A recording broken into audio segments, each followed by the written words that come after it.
Being autistic is not necessarily disabling, explains Dr. Luke Bearden. Instead, it is a disadvantage. And is that disadvantage a result of being autistic, or is it the result of being in a certain environment? Dr. Bearden is certain it is the latter. Autism plus environment equals the outcome. That outcome might be positive or negative, but the person who is autistic remains the same. It is the environment that leads to the outcome.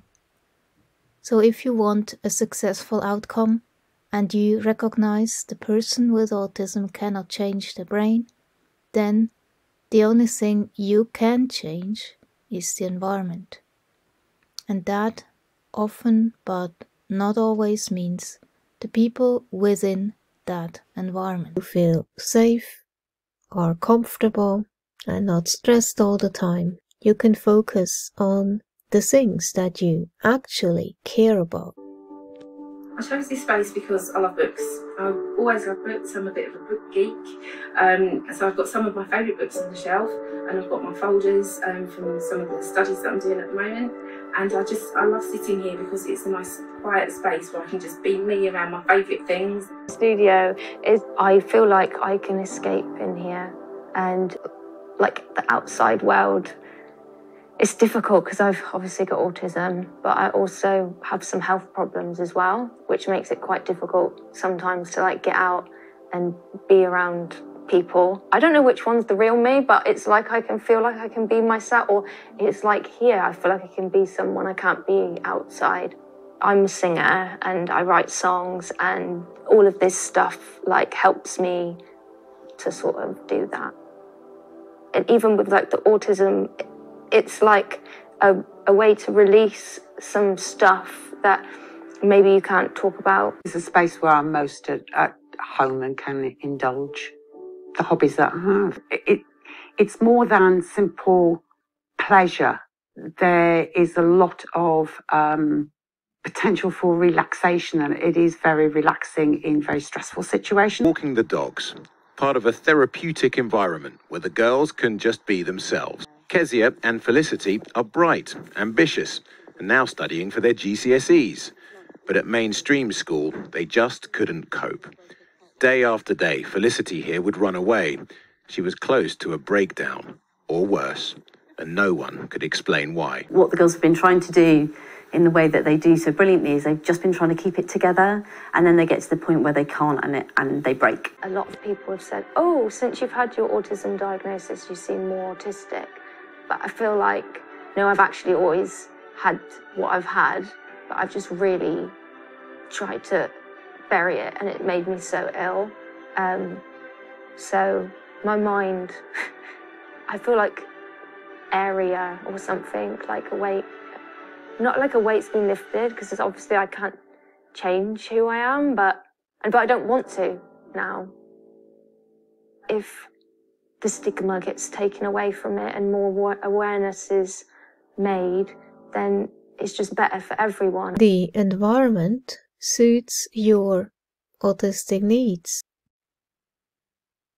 Living in a house that is surrounded by forest and nature, this is really my dream. That's the environment I would need in order to thrive and be creative, not feeling stressed. Just like Chris Peckham, I really love going into the woods because nature is so recharging and calming, and I love the beauty of it. The nature sounds, being surrounded by trees. It is so relaxing. Having a lot of green around me is where I feel most comfortable. I've spent the majority of my life outside in nature, walking, all my dogs that I've had over the years, and that's where I feel most at peace. And each of us is different. No autistic is the same as the other. But it comes down to this formula for each of us. Autism plus environment equals outcome. Controlling your environment is one of the ways that you can really decrease stress, because you prevent overwhelm from happening, and therefore you have less anxiety. Having a space where you can be yourself, not having to pretend to be anything else but you. So he mentions that he has the blinds down. I also do that. I have the window shutters always closed to prevent too much light from coming in, and this is my balcony door, so the light comes in, but it blurs out all the stuff that I don't want to be confronted and overloaded with, and it makes such a tremendous difference. What it can't block out is the noise, which is why I would prefer to really live near the woods or in the woods. That way you can easily prevent sensory overload, at least in your environment where you feel safe and can be yourself. Because if you live in a city and not in the woods, as soon as you leave your house, go to school or to work, it's noisy. There is just so much noise. And it's exhausting. And this is a very important statement. Makes me feel unsure about life, feeling distant and empty. And that's just on the way to school or work. You are not even there yet. And you are getting bombarded by so much. And there is no way to avoid that. Unless you work from home. You will always be confronted with all these noises, smells, and so much visual information and people. It's intrusive indeed. It's just too much. And that's enough to make me lose it. You can cope to some extent, but it's so draining. It can be indeed physically painful to deal with all of this, to the point of being traumatic. If there is too much going on in your eyes and ears. And it's hard to deal with it. And that's what happens. Mind goes blank. One feels powerless. And this is shut down, freeze. Why should we be any different from animals It's a survival response to a perceived threat. So here the possum tries to run away, flight response.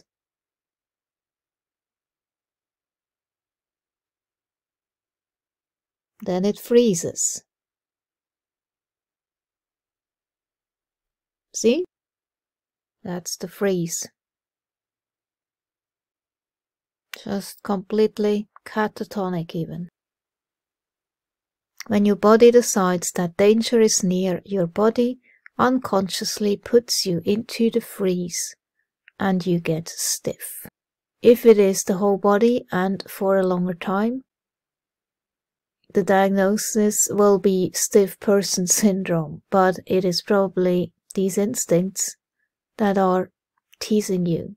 From being locked up and frozen, unable to move, unable to speak, as a toddler, through to staff having to bash down toilet doors to get me out for treatment. I reached a certain point where I just was in the depth of crisis with nowhere to go with this, going to bed, hoping I wouldn't wake up.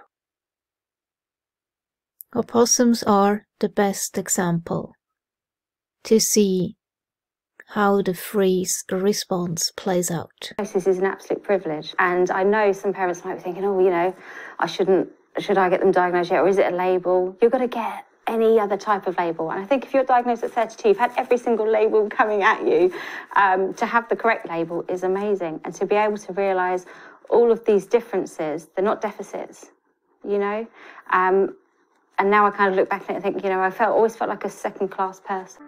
Growing up undiagnosed was really hard because I had a lot of challenges when I was a small child, and a lot of them I put down to the fact that I'm mixed race. My mum was the only black person in my street, and I didn't have a lot of friends near where I lived at all. I was a loner, I was isolated, and to some extent I was happy with that, but I was also not happy with that as well. I thought there was a lot wrong with me and I was just not a happy person. So when I did get the diagnosis, it was a relief because I was like, oh, thank goodness, there's nothing wrong with me. I'm just autistic. And I could not understand what was happening to me. But I think I realised at that point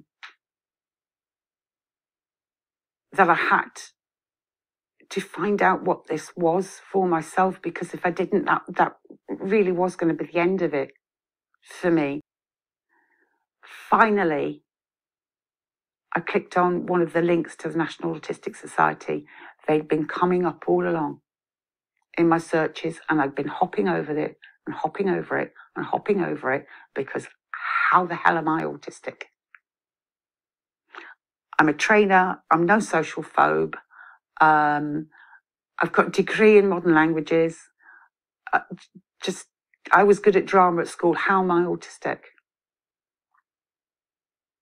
But when I clicked on that link, there was the map.